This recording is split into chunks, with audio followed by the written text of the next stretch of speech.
Hey everyone, this is a Barclay Damon live broadcast of the CyberSip, practical talk about cybersecurity. I'm your host, Kevin Szczepanski. Let's talk.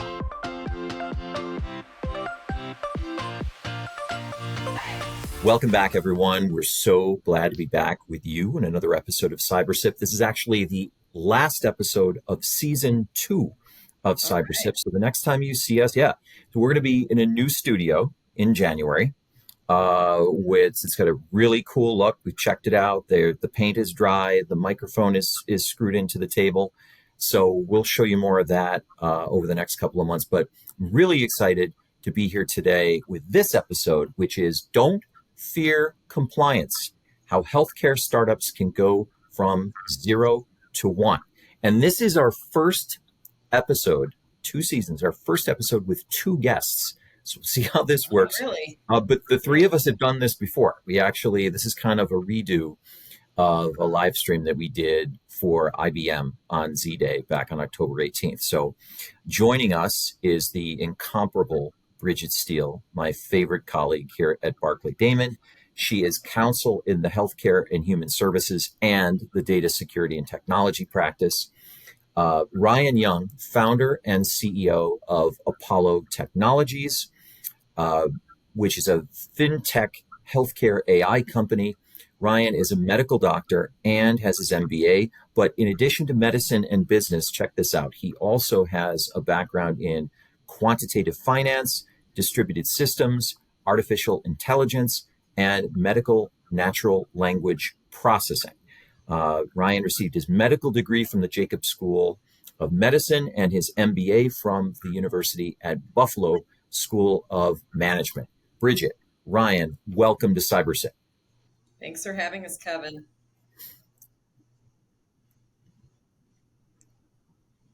Oh, thank you for joining us. We had a lot of fun on Z-Day, and we had so much fun. We want to talk a little bit about what we talked about back then. So, Ryan, as a founder of an early stage healthcare startup, I think you quickly learned that you needed to demonstrate a compliance with data privacy and security laws to go from 0 to 1. We're going to talk about that. But first, why don't we tell everyone what is Opollo Technologies? Yeah, absolutely. So Opollo Technologies is a fintech healthcare AI company. Our main product is the Opollo ecosystem, which is comprised of 2 components. Opollo, which is an AI algorithm which provides more accurate surgery duration forecasts in minutes. And then the Opollo Exchange, which is a marketplace for healthcare facilities to sell medical services to insurers. And the great thing about the Opollo ecosystem is as Opollo frees up additional time slots, right? That allows the facilities to actually sell those on the Opollo Exchange in the marketplace and monetize their efficiency, and further increase patient access to high-quality, low-cost healthcare. So that's super high-level view. Love to really share more with you guys about our journey and actually how Barclay well, little spoiler alert, and IBM also has helped us along the ways too. So No, we know that. But before we move on, so what I'm hearing you say is your Opollo makes the surgical process more efficient. It saves time and then enables the providers to sell that time you save to perform more surgeries. So it sounds to me like what you're doing gets more people into surgery faster and really streamlines the healthcare process. exactly. The idea and the concept is by, again, freeing up the time, you have now an additional, let's say, 60-minute block because of the inaccurate forecasts that are currently going on with the existing systems, right? That block would just sit dead, right?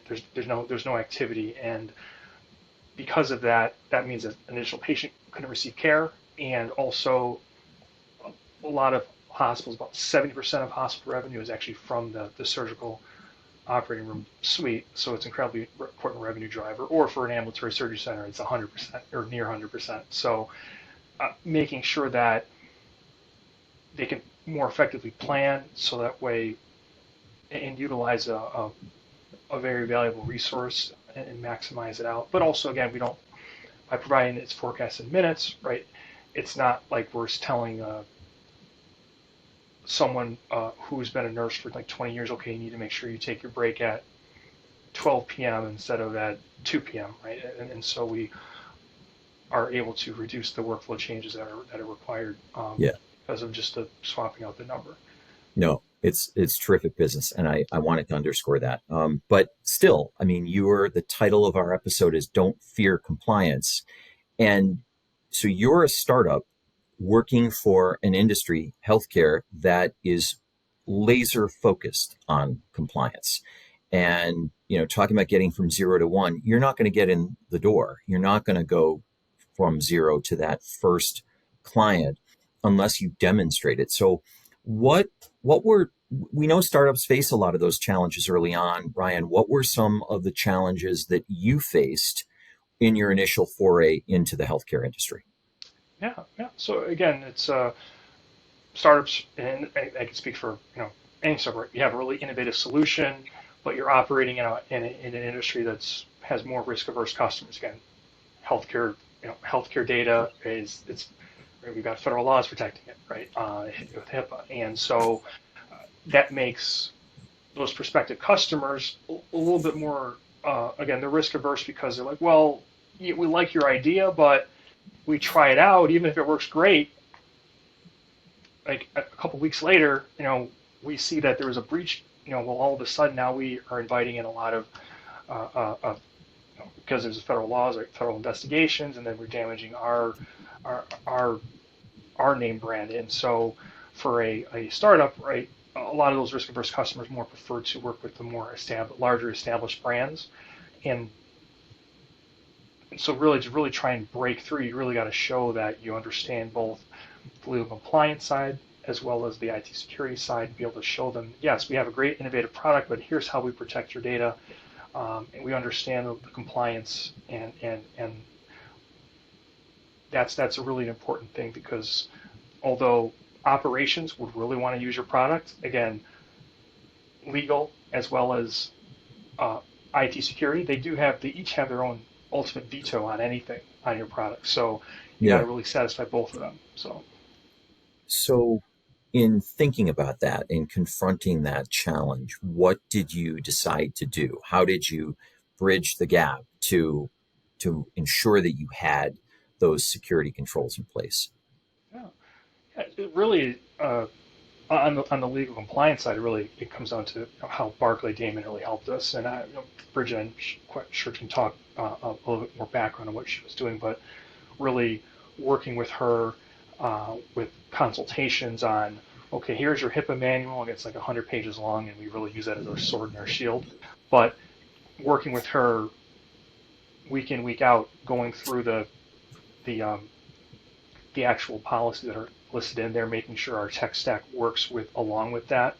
It was incredibly important, because then we can then go in front of the legal compliance officer at a healthcare facility and say, hey, yeah, like this is what we do. This is how we protect your data. Here's our policies and procedures. Also, because we're using IBM Cloud and IBM HyperProtect, those policies and procedures, here's actually how we're actually protecting your data, or we're using IBM HyperProtect, which is the Fort Knox of data security.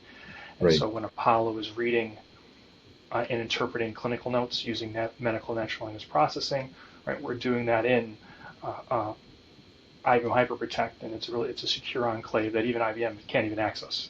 And so that we can show that this is that data is being processed in a safe and secure manner. And then flipping back to legal compliance, we can then say, when the data leaves that secure enclave, it adheres to the HIPAA safe harbor de-identification method, which means it's no longer considered PHI, protected health information. Hmm. And because of that, legal compliance, say, well, yeah, that's great. Like that's exactly what we like to hear, because we know that, again, our data is being safe, and we're willing to try out an innovative solution by a startup. So Yeah. again, it's really both aspects are incredibly important. So you're able to say that to get that first customer, you're able to assure the healthcare provider, we have built information security into every step of the process. And that's so important. I'm going to come to you now, Bridget. But one of the reasons that's so important is because the healthcare provider has laws, including HIPAA and perhaps high tech, to comply with. So for those of our startups out there maybe thinking, well, I'm not a covered entity. Why do I have to comply with HIPAA? If you're working for a company that itself must comply, you need to as well, or that company, that provider is going to go to someone else. So let me go to you, Bridget. To me, compliance means that your startup needs a lawyer. Um, how did you start working with Opollo Technologies to provide that layer of legal protection? Sure, Kevin. So yeah, I met Ryan. I mean, Ryan had been working with our firm on getting his startup set up, and he had this product. He had this great idea, and he wanted to, find a potential pilot partner to, test the his product out in the real world. And so he was starting to talk to, potential pilot partners. And when we met, Ryan was very serious about making sure that he had the right policies in place, that he understood them, which is nice and refreshing, and that they were tailored to his tool. And that, when he went into the business team and, made it through, a few rounds, he could then go in front of the legal compliance folks, um, at these hospitals or health systems or wherever, and be able to kind of speak their language and show them like, no, we take data protection very seriously. And so, I sat down with Ryan and some members of his team and just made sure that his HIPAA policies and contracts were tailored. And, when you're working with, as a startup, it's a little bit different. Like Brian's saying, a lot of providers have checklists, and they expect you to be an extremely mature organization, and you have to show that you can play in that sandbox, especially in the healthcare space. But Ryan was able to get himself set up and working with us, and honestly, just putting the work in day out to be able to have those conversations with the compliance folks. And that, I think, goes a long way in being able to, like you were saying, go from 0 to 1 customers and then build your customer base out. Because you really need to take compliance seriously from the gate in the healthcare space if you want to be successful in being able to gain the confidence of providers that have a lot of regulatory obligations that they need to comply with. So I'm thinking, and I want to get your reaction to this. I think, Bridget, a lot of, or at least some startups and other businesses see lawyers as an obstacle. These are the people that are going to come from outside. They're going to slow everything down, and we're not going to be able to do what we really need to do, lickety split. And I think that's wrong. But I wonder your reaction. To me, the lawyer is a partner that works with the startup every step of the way to make sure that legal compliance is built into each of those steps. Is that right? Or how would you explain that when you're talking to, obviously we have Ryan here, but when you're talking to the Ryans of the world, how do you sell them on the importance of building legal compliance into the process? Yeah, so just like you said, I see it as a partnership. You're trying to, help your client be successful. I mean, I think with Ryan, it was a lot easier because Ryan took compliance seriously from the get-go, so there wasn't a lot of persuasion, there. You kind of got it right, which is good. But as a startup, like you aren't going to be the same as an organization that's been around for 30 years. So you have to be practical and pragmatic when you're counseling startups and making sure that they have what they need to get themselves through the front door. But also understanding, meeting them where they're at, and being able to take the time to do the consultations, walk through what they're really doing, and understanding, like with Ryan, like he was saying, they do de-identify a lot of the data in their tool. And so even being able to, kind of coach them on how to talk about that process with potential partners, and then kind of that does kind of mitigate a lot of any, concerns about risk. So really, customized legal counseling and advice. And that's, I think, how I view a partnership is really getting to know your client's business and what they're doing, and helping them succeed. And Bridget's consultations were helpful in terms of, again, us going back, revisiting our source code and saying, okay, well, how can we actually have Apollo process PHI but not store it? And there was actually a rewrite after we had met with Bridget several times. We said, okay, well, we can really follow like the HIPAA safe harbor guidelines and say, okay, well, we were storing at the time, we were storing like ages that were like 92, which is technically PHI. Now we store as long as the age is below 89 years old. So there's a hard cap at 88.88888. So that way, the reason why it's 0.9999 is a floating point error. Again, don't necessarily need to explain that highly technical thing. Let's say like on a trial witness stand, right? So that's why we keep it at 88.8, because it's not going to ever round up an entire, 0.1, right? But if you made it like 7 nines afterwards, then it might round up just because there's like a floating point precision error. Again, this is computer science stuff, but understanding that you can put that into code, so that way you're now making sure that you're in compliance, and then also you're doing it so early on in your company, you don't have to go back and do this stuff again. Yeah. Right. To me, it's just forethought, right? Yeah. Sorry to interrupt, but no, thank you for that. I think it just underscores the importance of integrating the science, the technical with the legal, and doing it from the gate, as you said, Bridget.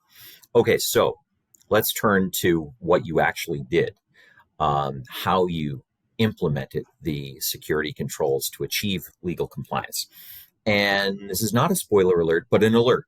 There are many different ways to do this, and there are many great vendors that provide services like this. We could talk about Amazon, we could talk about Microsoft, but I know, Ryan, the choice that Apollo made was to go with IBM HyperProtect. So I know you're going to be talking a little bit about that. This is not a commercial for those of you watching or listening, but I think the reality is there are a number of different choices, and I think it's important to hear Ryan's story of how he made his choice. So let's go there now, Ryan. So what types of technology did you integrate into your startup in order to achieve the legal compliance targets that you needed to in order to get your first customer?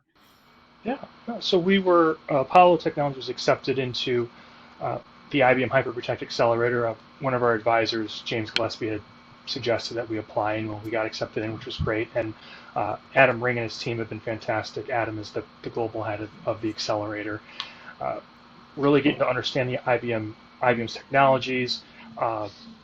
Also, IBM is such a trusted brand name. Like every large corporation, again, a lot of those risk-averse customers, they have IBM mainframes in the basement.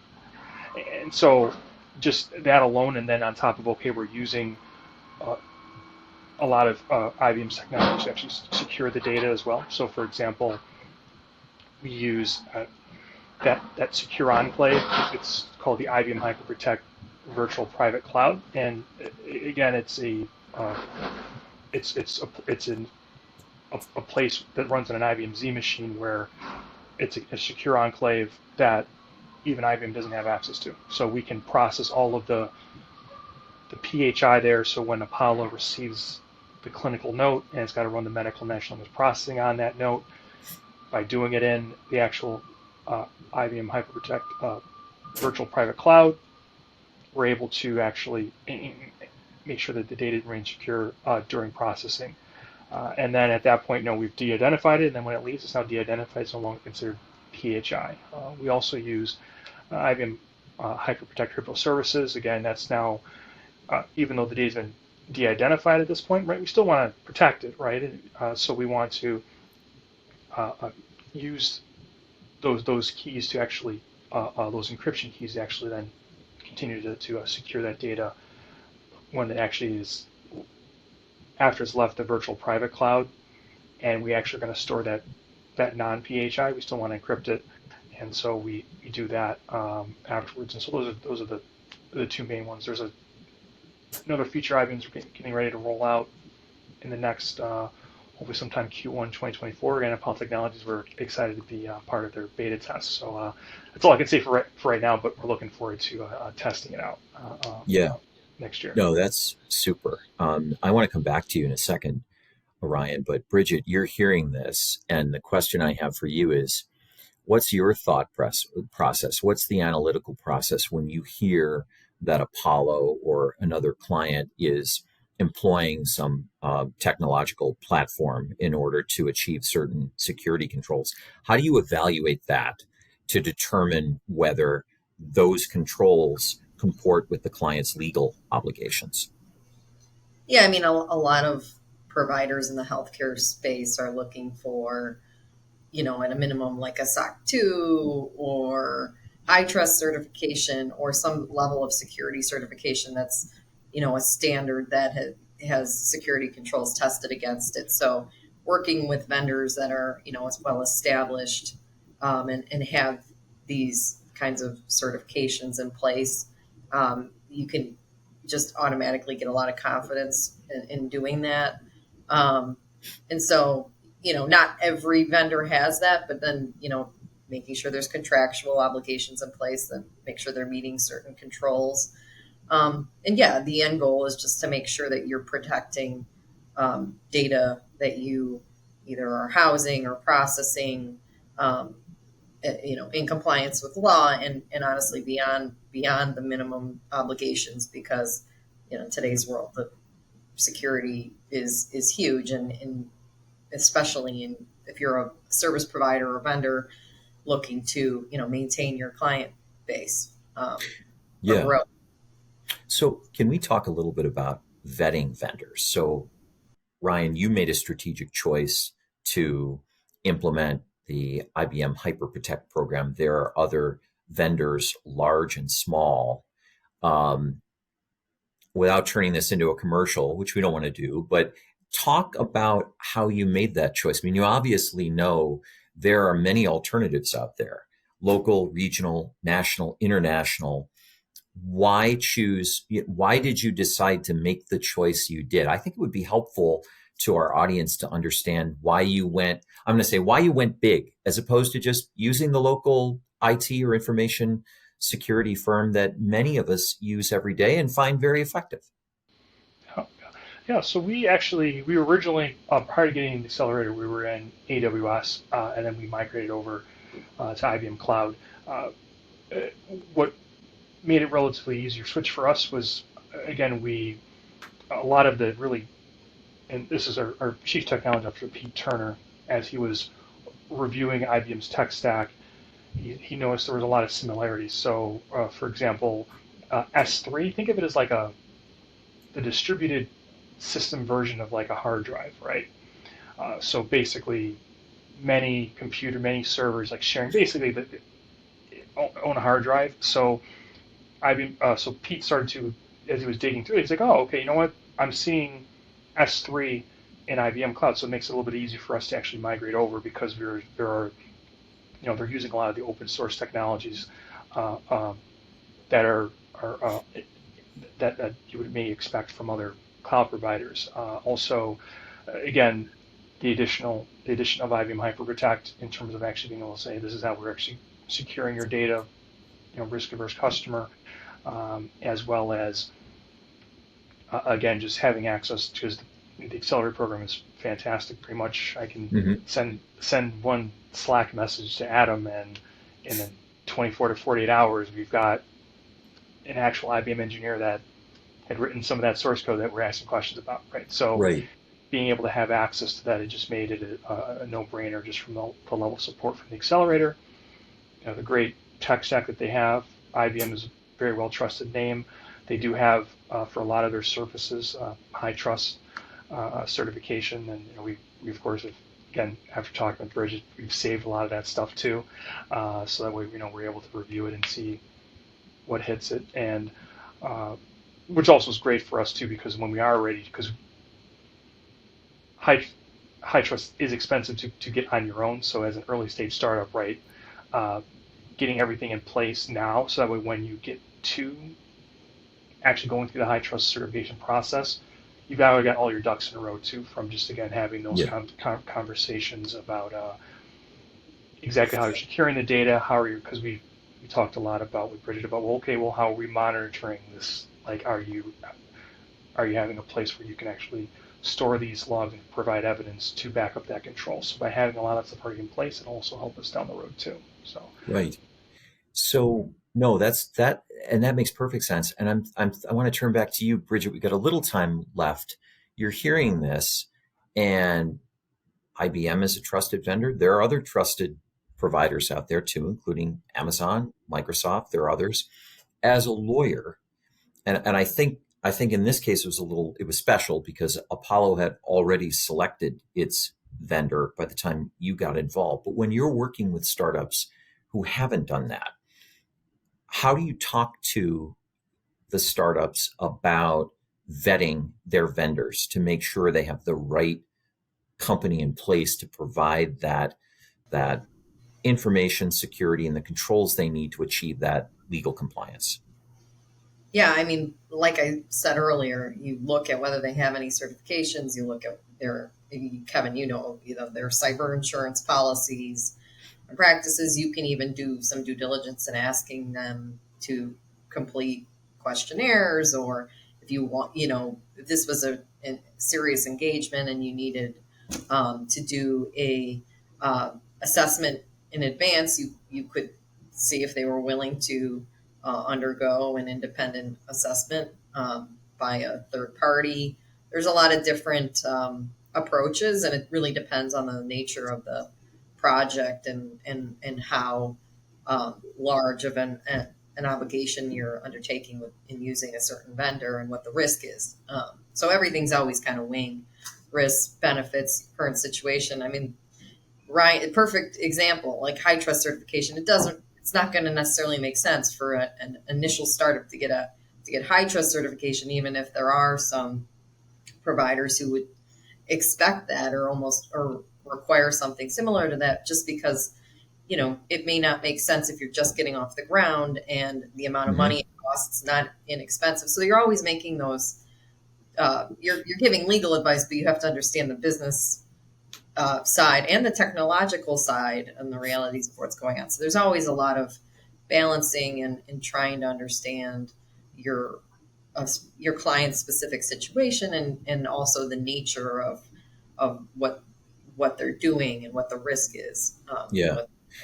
No, I think that's right. And so, I mean, I think one takeaway certainly, and that's super helpful, Bridget. But one takeaway from that is yes, your vendors are third parties. They're separate entities. You have contracts with them.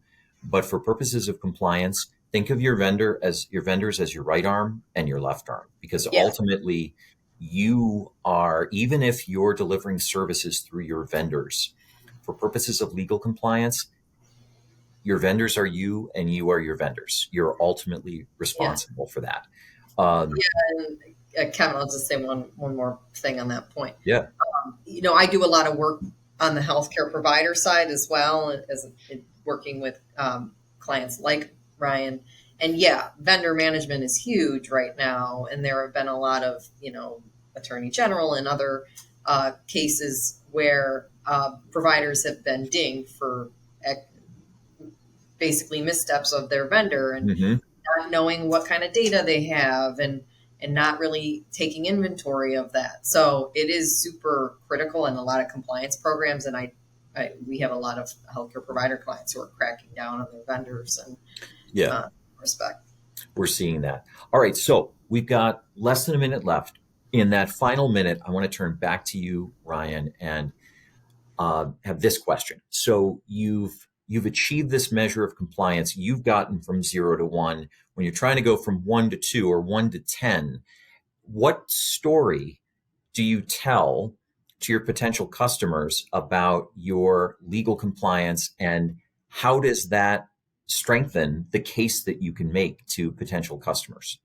yeah, well, it's really important for again another way we can further accelerate growth is by meeting with larger companies to strategically partner with them. Just yesterday, I had a meeting with a large consulting firm about what we're doing and what we're interested in, but saying, hey, like this is, sending them because we keep that HIPAA manual in our sales packet. Okay, these guys are pretty serious because they got that 100-page HIPAA manual there with the policies and procedures, and then talking to them about how we secure the data using IBM's technologies, and weaving that into a strategic partnership discussion. Again, they're a large firm that are well trusted by their clients, and so they're looking to make sure that we have a very interesting concept. But again, it's that like we only want to introduce our clients to the very best, and so by saying, hey, this is a good company that they dot their I's, cross their T's. They're surrounded by a great firm that has really helped them in terms of being able to understand, and then being able to go out and actually implement a lot of those technologies to make sure that we're hitting that legal compliance and IT security. Again, gives them greater confidence, allows them to feel like, okay, this isn't your early stage startup. They're operating at a much more mature stage than which is great for us, because then that means, again, getting that risk averse customer to help, and then bringing in strategic partners who are even saying, oh yeah, I want to show this to these other large clients of ours because they trust us, and we can clearly see that what you guys are doing here is we know that you guys are going to be good shepherds of our customers' data. So all that goodwill, again, is really how you can really get that parabolic growth and really lift off. So we're looking forward to the next 6 to 12 months here at Opollo Technologies. Yeah, I'll bet. I mean, you have not feared compliance, you've embraced it. And I think that's enabled you to demonstrate your competitive strength with clients, and we're great. It's great to have you on, and wish you continued success. I know we'll be talking more in the future, but I wanted to share this story with our audience because you needn't fear legal compliance, but it is important. And if, as Bridget and Ryan talk about, if you weave that into every step of your development process, you're going to be in a much stronger position to go after business. And your competitors who have not done this are not going to succeed because the healthcare industry is too mature. It is too conservative when it comes to legal compliance, data protection, and security. So, Dr. Young and Bridget Steele, thank you so much for joining us. It's been great to have you on today. Yeah. Thank you, Thanks Kevin. again That was awesome.